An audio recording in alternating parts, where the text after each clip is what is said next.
জুহাইফা রাদিয়াল্লাহু তাআলা আনহু বলেন, আল্লাহর নবী বলছেন, লা আকুল মুত্তাকিয়ান, আমার জীবনে আমি কোনোদিন হেলান দিয়ে খাইনি। খাওয়ার নিয়ম, আমার জীবনে আমি কোনোদিন হেলান দিয়ে খাইনি। হেলান দিয়ে খাওয়া কাকে বলে? পিঠটা পিছনের দিকে লাগিয়ে খাওয়ার নাম হেলান দিয়ে খাওয়া। বাম হাত মাটিতে লাগিয়ে খাওয়ার নাম হেলান দিয়ে খাওয়া। ডান হাত মাটিতে লাগিয়ে খাওয়ার নাম হেলান দিয়ে খাওয়া। মোল্লা আলী কারি হানাফি ব্যারিস্টার মেসকাতের ব্যাখ্যায় লিখেন যে চার জানু হয়ে বসে খাওয়া হচ্ছে হেলান দিয়ে খাওয়া। ডান পা বাম দিকে, বাম পা ডান দিকে করে পিছন নিতম্ব মাটির উপরে রেখে খাওয়া হচ্ছে হেলান দিয়ে খাওয়া। কেন? এইভাবে খেলেও পেটটা ফাঁকা থাকবে, মানুষ বেশি খেতে পারবে। তাহলে কিভাবে বসতে হবে? পেশাব পায়খানায় যেভাবে বসে এইভাবে হাঁটু উঠিয়ে বুকের সাথে রেখে চাপা দিয়ে বসবে, তাহলে পেটটা চাপা থাকবে, কম খাওয়া হবে। এটাই হলো বসার নিয়ম। তাহলে আর হেলান দেওয়া হলো না, এই কথা তিনি বলেন।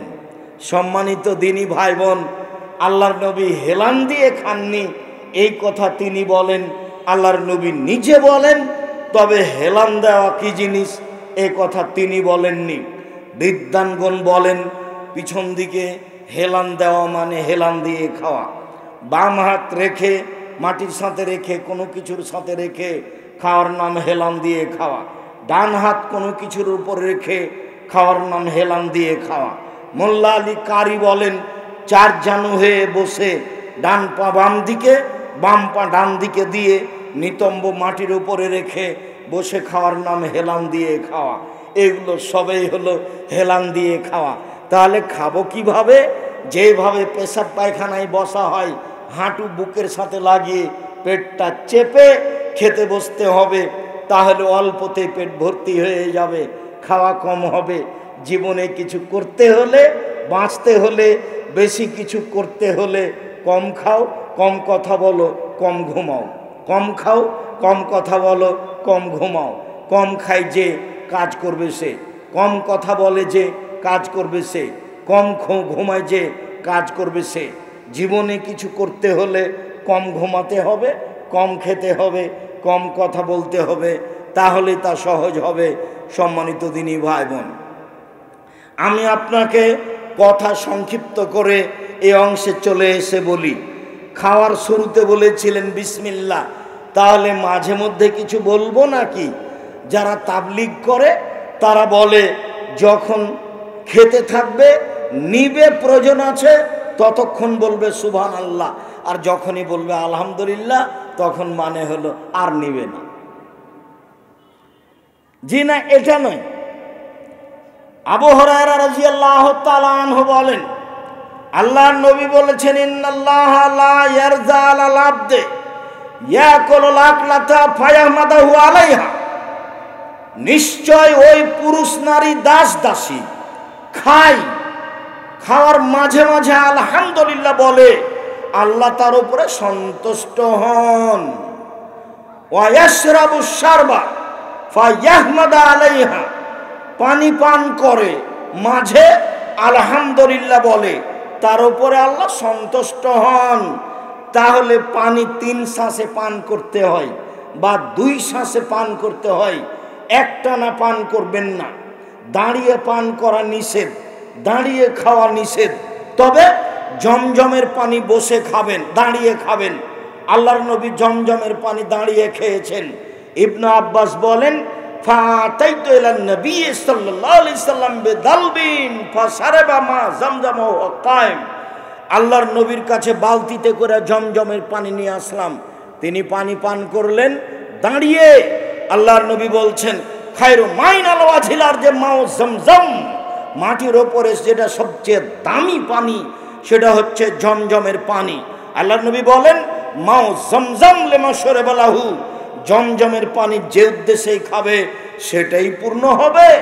আবু জার গেফারি রাদিয়াল্লাহু তাআলা আনহু বলেন, আমি একটানা 19 দিন জমজমের পানি খেয়ে থাকলাম, কোনো খাদ্য খাইনি।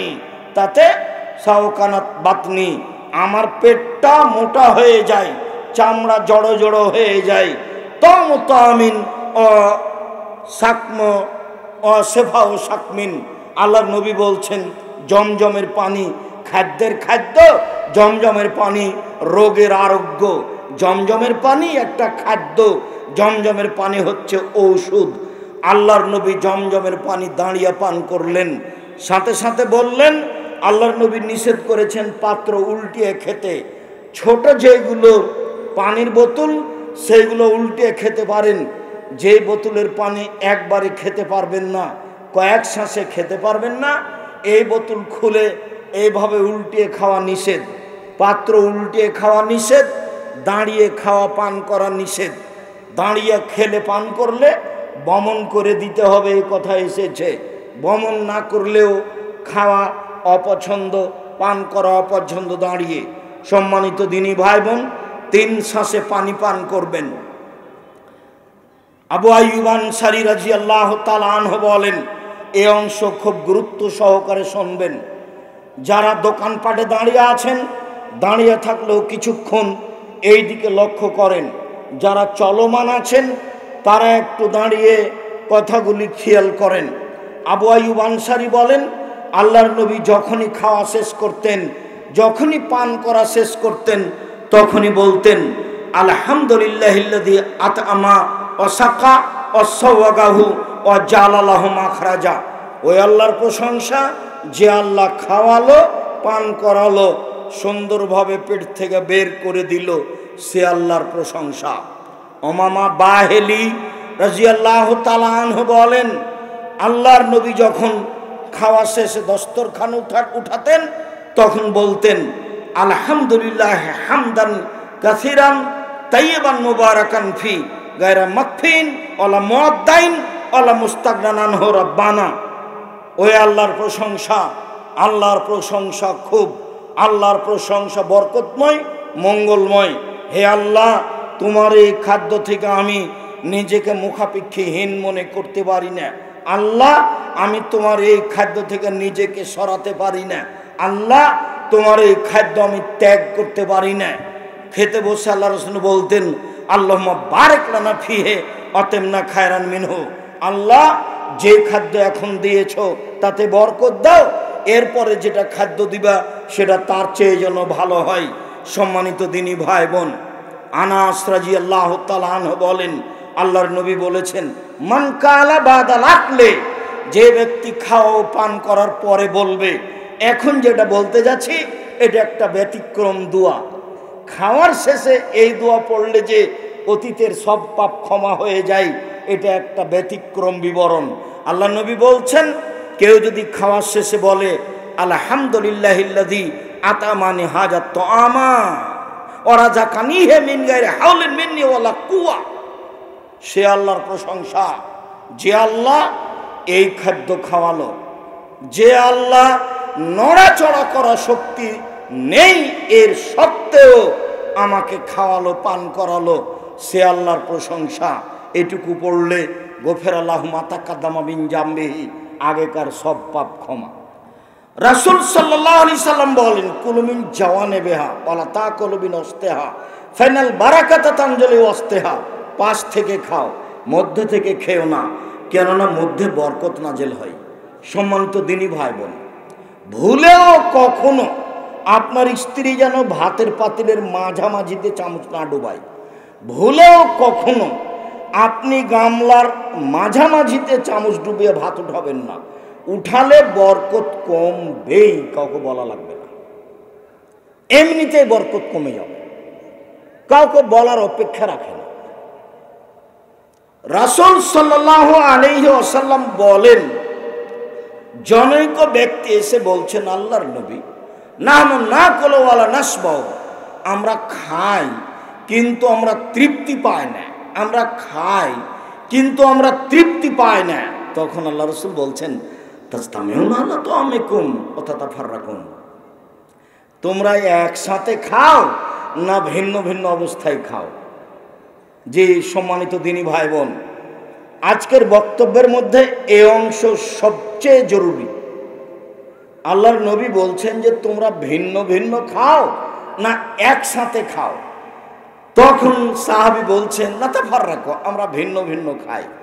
তখন আল্লাহ রাসূল বলছেন, ইসতামিউ আলা তাআমিকুম ওয়াযকুরুল্লাহ ইউবারাক লাকুম ফিহি, একসাথে খাও, বিসমিল্লাহ বলো, বরকত হবে।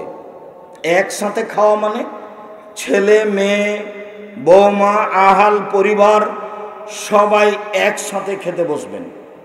সম্ভব না হলে বাড়ির পুরুষগুলো একসাথে খেতে বসবেন। ভিন্ন ভিন্ন খেতে বসলে বরকত উঠে যাবে, এটাই চূড়ান্ত। একসাথে না খেলে ভাতের পাতিলে তরকারির পাতিলে বরকত থাকবে না, এটাই চূড়ান্ত। অতএব একসাথে খেতে বসলে 2 জনের খাদ্য 4 জনের হবে, আর 4 জনের খাদ্য 8 জনের হবে, এই কথা মুহাম্মদ সাল্লাল্লাহু আলাইহি সাল্লাম বলেন। ভুলেও কখনো যে যারা ওই বৈঠকি দান উঠাতে গেছে, আপনি তাদের সাথে উঠে গিয়ে নিজের পরিবেশটা নষ্ট করবেন না। আমি এখনো কথা শেষ করিনি, আমি এক পর্যায়ে আছি। আজকের আলোচনার যেগুলো আরো গুরুত্বপূর্ণ অংশ, সেগুলো এখনো সামনে কয়েকটা হাদিস আছে। সম্মানিত দিনী ভাই বোন, রাসূল সাল্লাল্লাহু আলাইহি ওয়াসাল্লাম বলেন, একসাথে বসে খাও, তাহলে বরকত হবে। ভিন্ন ভিন্ন সময়ে খায়ও না, নইলে বরকত উঠে যাবে।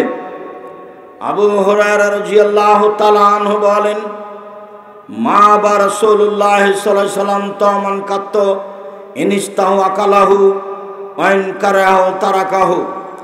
আল্লাহর নবী খেতে বসে কোনোদিন খাদ্যের নিন্দা করেননি।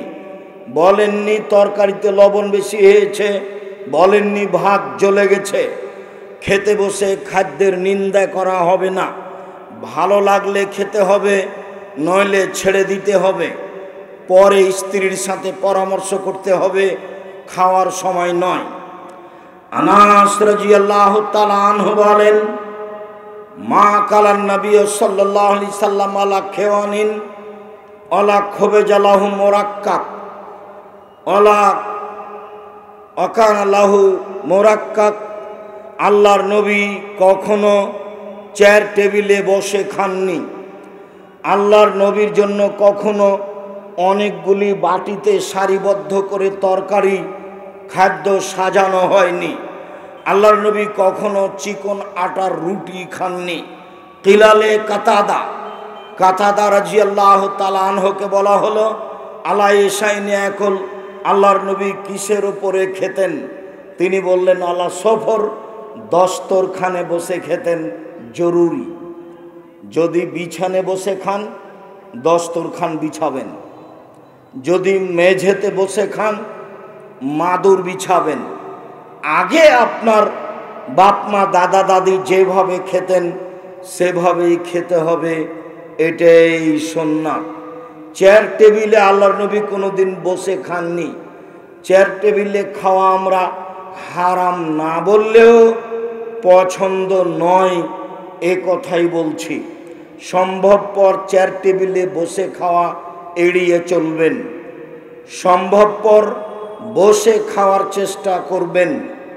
সম্ভবপর তরকারির আইটেম কম করার চেষ্টা করবেন। সম্ভবপর কম খাওয়ার চেষ্টা করবেন। সম্মানিত দিনী ভাই বোন, মিকদাদ ইবনে মাদি কারাব রাদিয়াল্লাহু তাআলা আনহু বলেন, রাসূল সাল্লাল্লাহু আলাইহি সাল্লাম বলেছেন, কিলু তামাকুম ইউবারাক লাকুম ফিহি, খাদ্য মেপে রান্না কর, বরকত দেওয়া হবে। আমাদের দেশের মা চাচিরা বোনেরা যখন রান্না করে তখন এক মুষ্টি চাউল তুলে নেয়, চাউলটা মেপে রান্না করে। কিন্তু যখন রুটি বানায় তখন আটা মেপে নেয় না, হাত পরিমাণে উঠিয়ে নেই, মনে করে 4টে রুটি হবে, আমাদের হয়ে যাবে। জি না, আটাও মেপে নিতে হবে, চাউলও মেপে নিতে হবে। মেপে নিয়ে রান্না করতে হবে, তাতে বরকত হবে। এই কথা মুহাম্মদ সাল্লাল্লাহু আলাইহি সাল্লাম বলেন, হাদিস বুখারী মুসলিম। মেপে রান্না করতে হবে। বুঝলাম না। এটা আসবে আর যাবে, তখন বুঝতে হবে বরকত নেই।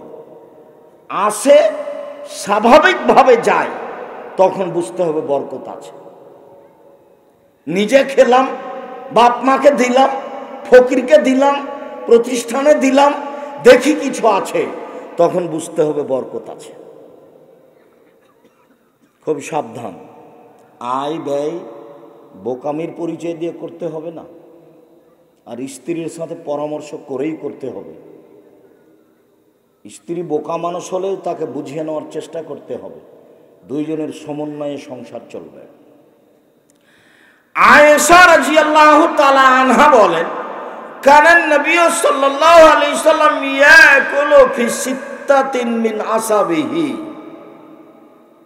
আল্লাহর নবী একদিন 6 জন সাহাবীকে নিয়ে খেতে বসেছেন। 6 জন সাহাবীকে নিয়ে খেতে বসেছেন। ফাজারাবিউন, একটা পল্লীর মানুষ এসেছে। ফা আকালাবে লোকমাতায় নে, আল্লাহর নবী তাকে খেতে বলেছেন, ও 2 লোকমাতে সব খেয়ে নিয়েছে।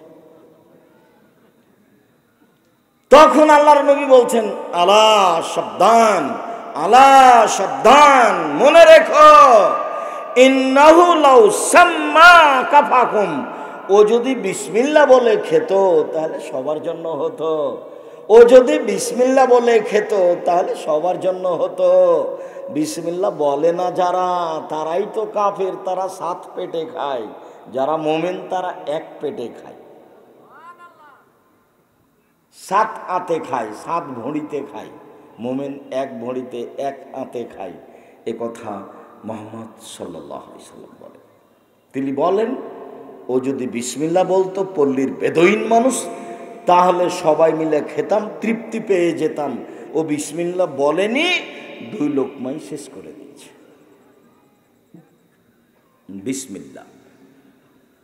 আনাস রাদিয়াল্লাহু তাআলা আনহু বলেন, রাসূল সাল্লাল্লাহু আলাইহি ওয়াসাল্লাম বলেছেন, এ যা আমসাইতুম কুফু সিবিয়ানাকুম। উপস্থিত বৈঠকের মুসলিম বোন এদিকে লক্ষ্য করেন। কথা বলছো কেন? শরম হয় না তোমার? তোমাকে তো প্রথমে নিষেধ করেছি, আবার কথা বলছো কেন? একবারে মুখ বন্ধ করে থাকবেন, এক খেয়ালে চেয়ে থাকবেন, আমি আপনার জন্য এসেছি। আল্লাহর নবী বলছেন যে সূর্য ডুবার সাথে সাথে, সূর্য ডুবতে যাচ্ছে যখন, তখন সব ছোট ছেলে মেয়েকে আটকে দিবেন। আঙিনায় উঠানে নিয়ে যাবেন না, ছাদের উপরে নিয়ে যাবেন না, বাড়ির পিছন দিকে নিয়ে যাবেন না। কেন? এন্তাসিরু শয়তান, এখন শয়তান ছড়িয়ে পড়েছে। শয়তান যদি বাচ্চার দিকে দেখে তাহলে সারা রাত পায়খানা করবে, বমন করবে, শয়তানের বদনজর লেগে যাবে। ফাজা জাহাবাত সাআতুম মিনাল লাইলি, কিছু রাত যখন পার হয়ে যাবে, রাত 8টা-9টা হয়ে যাবে, এশার সময় হয়ে যাবে, ফাখাল্লু সাবিলাহুম, এবার বাচ্চাদের ছেড়ে দেন, কোনো সমস্যা নেই। খুব সাবধান, হাদিস বুখারী মুসলিম। কোন সময়ে বাচ্চাদের আটকাতে বলা হলো? সন্ধ্যার সময়। শয়তান এ সময় ছড়িয়ে পড়ে। তারপরে বলছেন, ও আগলে কুল আবু আবদ করুল্লাহ, দরজা জানালা বন্ধ করো, বিসমিল্লাহ বলো। দরজা জানালা বন্ধ করো, বিসমিল্লাহ বলো। ইন্না শায়তান লা ইফতাহু বাবান মুগলাকা, নিশ্চয় শয়তান বন্ধ দরজা খুলতে পারে না। নিশ্চয় শয়তান বন্ধ দরজা খুলতে পারে না। নিশ্চয় শয়তান বন্ধ দরজা খুলতে পারে না। তবে বিসমিল্লাহ বলে বন্ধ করতে হবে। আজকে আপনার স্ত্রীকে গিয়ে বলেন, জীবনে কোনোদিন দরজা বিসমিল্লাহ বলে বন্ধ করেছে? বিসমিল্লাহ বলে দরজা বন্ধ করতে হয় এটাই তার জানা নাই। এটা তার কাছে একটা নতুন কথা। জানানা বিসমিল্লাহ বলে বন্ধ করতে হয়। তারপর আল্লাহ রাসূল বলছেন, ওয়াকু কেরাবাকুম আযকুরুল্লাহ, পানির পাত্র, খাদ্যদ্রব্যের পাত্র, বিশেষভাবে পানির পাত্র ঢেকে রাখো, বিসমিল্লাহ বলো। আমাদের দেশে কলসে পানি থাকে, অনেক সময় জকে খোলা মুখে পানি থাকে। আল্লাহর নবী বলছেন ওটা ঢাকতে হবে, বিসমিল্লাহ বলতে হবে। তিনি বলছেন, ওয়া খাম্মিরু আনিয়াতাকুম আযকুরুল্লাহ, ভাতের পাতিল, তরকারির পাতিল, আটার পাতিল, পানির পাত্র, যত কিছু খাদ্যদ্রব্যাদির পাত্র আছে সব ঢাকো, বিসমিল্লাহ বলো। কেন? রাতে কতগুলি বালা মুসিবত চলে, সেইটা যদি কোনো জিনিস খোলা থাকে তাহলেও তাতে ঢুকে যাবে। এইটা সকালে যে খাবে তার রোগ ব্যাধি হবেই। দোকানপাটে যা খোলা আছে তা খাবেন না, ঢাকা থাকতে হবে। যা ফাঁকা জায়গায় বিক্রি হচ্ছে তা খাবেন না, তা ঢাকা থাকতে হবে, তাহলে খাবেন। নইলে তার ভিতরে রোগ জীবাণু ঢুকে আছে, এ কথা আল্লাহর নবী বলছেন। শেষ পর্যন্ত তিনি বলছেন ওয়ালাউ তারজু আলাইহি শায়ান, কিছুই যদি না থাকে, দরজা যদি না থাকে, জানালা যদি না থাকে, বাহির দরজা যদি না থাকে, ভাতের পাতিল ঢাকার যদি কিছু না থাকে, পানির পাত্র ঢাকার যদি কিছু না থাকে, তাহলে একটা খড়কুটা এরকম একটা কাঠ বিসমিল্লাহ বলে উপরে রেখে দেন, সকাল পর্যন্ত এই দরজা দিয়ে শয়তান ঢুকতে পারবে না। এই পানির ভিতরে কোনো বালা মুসিবত প্রবেশ করতে পারবে না।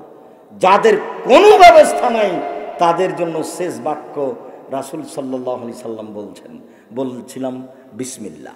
আয়েশা রাদিয়াল্লাহু তাআলা আনহা বলেন, আল্লাহর নবী বলেছেন যে এজা আকালা আহাদুকুম নাসিয়া ইয়াযকুরাল্লাহ, কেউ যদি খায় পান করে বিসমিল্লাহ ভুলে যায়, তাহলে ফালিয়াকুল বিসমিল্লাহ ওয়ালাহু আখিরাহু, তাহলে সে যেন বলে আমার বিসমিল্লাহ শুরু শেষ সব জায়গায়, আমার বিসমিল্লাহ শুরু থেকে শেষ পর্যন্ত। তাহলে শয়তান যা খেয়েছে রেখে চলে যাবে। শয়তান যা খেয়েছে নিয়ে যেতে পারবে না, রেখে যাবে।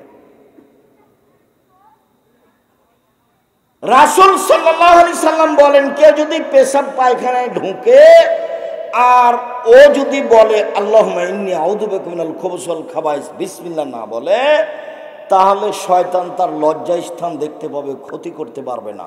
আর যদি বলে বিসমিল্লাহ আল্লাহুম্মা ইন্নী আউযু বিকা মিনাল খুবুসি ওয়াল খাবাইস, তাহলে শয়তান ক্ষতি করা তো বহু দূরের কথা, লজ্জাস্থান দেখতেও পাবে না। বিসমিল্লাহ।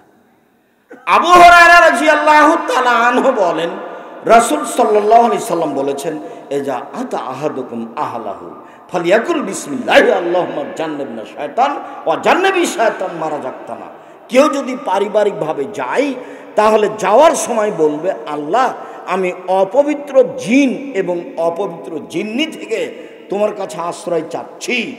এই দোয়া পড়লে এতে যদি আল্লাহ কোনো সন্তান দেয়, লাইদুররুহু শয়তান, এই শয়তান এই বাচ্চার কোনো ক্ষতি করতে পারবে না।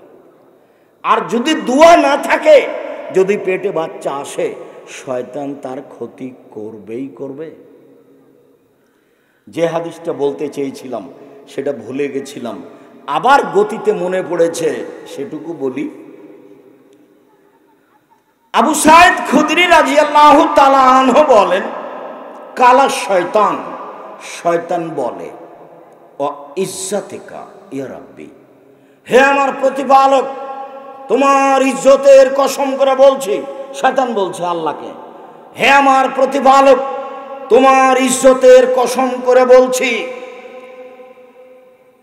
লা আবরাহ উগবি ইবাদাকা মা দামাত আরওয়াহুম ফি আজসাদিহিম, আদমের ছেলেমেয়ের দেহে যতক্ষণ পর্যন্ত শ্বাস থাকবে আমি তাকে ভুল পথে নিয়ে যাবই যাব।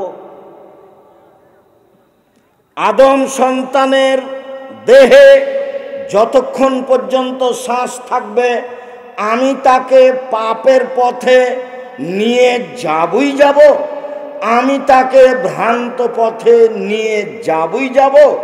তখন আল্লাহ বলছেন, কাল আল্লাহ তাআলা, আল্লাহ তাআলা বলেন, ওয়া ইজ্জাতি ওয়া জালালি ওয়া ইরতিফায়ে মাকানি, শয়তান তুমি মনে রেখো আমার ইজ্জতের কসম, আমার মর্যাদার কসম, আমার উচ্চতার কসম, শয়তান তুমি মনে রেখো আমার সম্মানের কসম, আমার ইজ্জতের কসম, আমার মর্যাদার কসম, আমার উচ্চতার কসম, আদম সন্তান যতক্ষণ ক্ষমা চাইবে আমি তাকে ক্ষমা করতেই থাকব। শয়তান জিদ করে আছে আপনাকে আর আমাকে নিয়ে। ও আল্লাহর কাছে বলছেন যে তোমার ইজ্জতের কসম। কাকে বলছে? আল্লাহকে বলছে, তোমার ইজ্জতের কসম আমি ওকে ভুল পথে নিয়ে যাবই। শয়তান খুব জিদের উপরে আছে, সাবধান থাকবেন। সম্মানিত দিনী ভাই বোন, আপনাকে আমি আপাতত বিসমিল্লাহর অংশ এই পর্যন্ত বলে দ্বিতীয় অংশে যাচ্ছে, এদিকে খেয়াল করবেন। তিনি বললেন কুল বিয়ামিনিক, ডান হাতে খাও।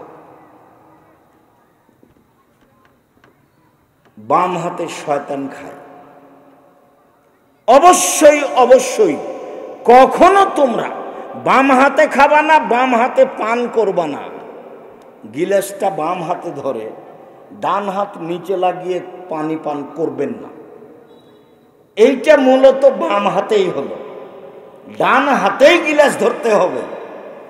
গিলাসে ভাত লেগে যাক তাতে আসে যায় না। প্রত্যেকের জন্য গিলাস করেন তাতে আসে যায় না। নইলে ভাত বাদ দিয়ে খেজুর খান, কি খাবেন সেটা ভিন্ন কথা, বাম হাতের কোনো সুযোগ নাই, এটা জরুরি। আব্দুর রাজাক সাহেব যদি ডান হাতই না থাকে, ডান হাত না থাকলেও কি আল্লাহ মানুষকে ডান হাতে খেতে বলবেন? এটা কি আর হলো? এটা আল্লাহ বলবেন না। আয়েশা রাদিয়াল্লাহু তাআলা আনহা বলেন, কানাত ইয়াদুন নবী সাল্লাল্লাহু আলাইহি ওয়াসাল্লাম ইমনা লিতামিহি ওয়া তুহরিহি। আল্লাহর নবীর ডান হাতখানটা ছিল খাওয়া পান করার জন্য, ভালো কাজের জন্য। আল্লাহর নবীর ডান হাতখান ছিল খাওয়া পান করার জন্য এবং ভালো কাজের জন্য। ওয়ায়াদহুল ইসরা, আর রসুলের বাম হাতখান ছিল লে খালায়েহি অলিল কাদারে, পেশাব পায়খানার জন্য আর ময়লা মাটির জন্য। এই বাম হাতখান দিয়ে পায়খানার পরে ছুঁচে। ওই বোকা মানুষ ওই বাম হাতে চা খাচ্ছে। ওইও যদি শিক্ষিত হয় তাহলে মূর্খ মানুষকে